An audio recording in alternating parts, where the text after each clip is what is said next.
ស្រះនិស័យនេះខ្យល់អអានថាស្រះស្រះខ្យល់អូអានថាស្រះស្រះអញ្ចឹងយើងងាកបែរមកខាងលើនេះព្យញ្ជនៈទាំង5ដណ្ដប់តួអក្សរទី1គឺអក្សរកអក្សរកខ្យល់អអញ្ចឹងបើសិនជាអក្សរកខ្យល់អដាក់ជាមួយស្រះនិស័យមួយនេះគឺស្រះសូរសំឡេងទៅជាអញ្ចឹងកអីកស្អើកហ្នឹងហើយកស្រអើកខខ្យល់អខអីខស្អើខគោខ្យល់អូគោអីគោស្អឺគឺហេតុអីមិនគោស្អើកើវាខ្យល់អូ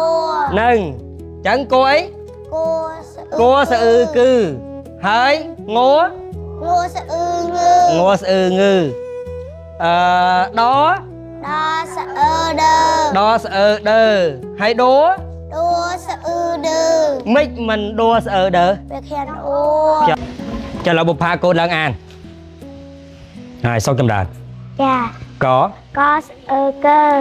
ខស្អើខើហ្នឹងហើយគោស្អឺគឺហ្នឹងខួស្អឺខឺហ្នឹងងស្អឺងឺ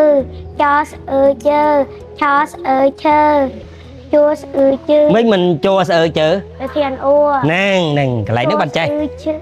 ឈួស្អឺឈឺហ្នឹងញូស្អឺញឺដល់ស្អើដើផាស្អើថើដូស្អឺឌឺធូស្អឺធឺហ្នឹងហើយឡាស្អើណើអង្គុយចូល